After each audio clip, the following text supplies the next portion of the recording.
আসসালামু আলাইকুম। আশা করি সকলেই ভালো আছেন। আমাদের বাঁশবাড়িয়া গ্রামের মাঠের যে পুরনো কলটি আছে তা মেরামতের জন্য আমরা একত্রে অনেক চেষ্টা করেছি। কিভাবে আমরা পরিকল্পনা করলাম চলুন দেখে আসি।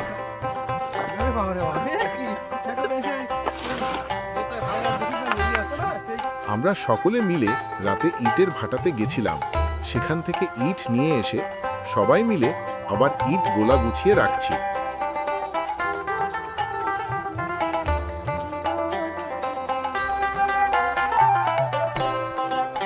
আপনারা কলের আশেপাশে তাকালেই বুঝতে পারবেন কি অবস্থা ছিল। যেহেতু এখানে কলের গোড়া বাঁধা হবে, সেজন্য আমরা সকাল সকালই একটি ভ্যান দেখে কয়েক বস্তা বালু এনে রাখলাম।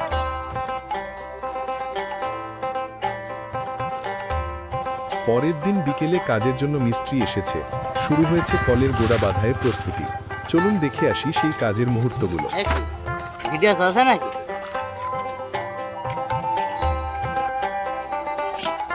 রাস্তা থেকে কলের অবস্থান কিছুটা নিচু হওয়ায় সিঁড়ি বানানোর জন্য মাটি খোঁড়া শুরু হয়েছে।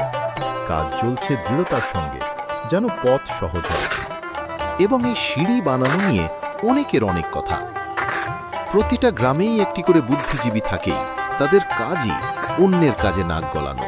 কোথায় ভালো বুদ্ধি দেবে তা না করে সিঁড়ি বানানোর বাধা দিচ্ছিল, কিন্তু আমরা তার কথা পাত্তা না দিয়েই আমাদের কাজ চালিয়ে গেলাম।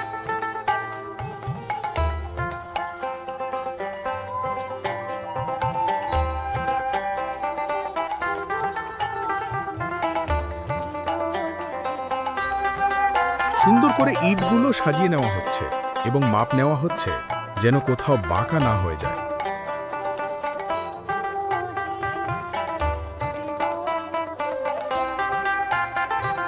আমাদের এই ভিডিওটি দেখানোর কোনো পরিকল্পনা ছিল না, তবে আমরা চাইলাম সবাই দেখুক, যাতে প্রত্যেকে তার নিজের গ্রামে এই ছোট ছোট ভালো কাজগুলো সামর্থ্য অনুযায়ী করতে উৎসাহিত হয়।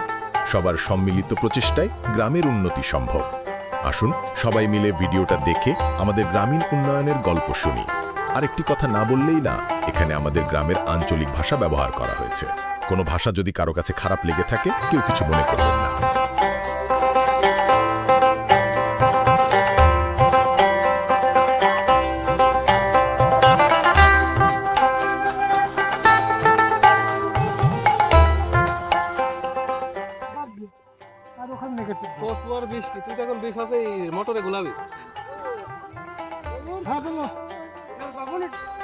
সুন্দরভাবে সুদর্শনভাবে ক্লিয়ারফুল একটা ক্যামেরা করবা। আজকের মতো এই পর্যন্তই। এরপরে আমরা কি করেছি তা জানার জন্য আমাদের সাথেই থাকুন। ধন্যবাদ।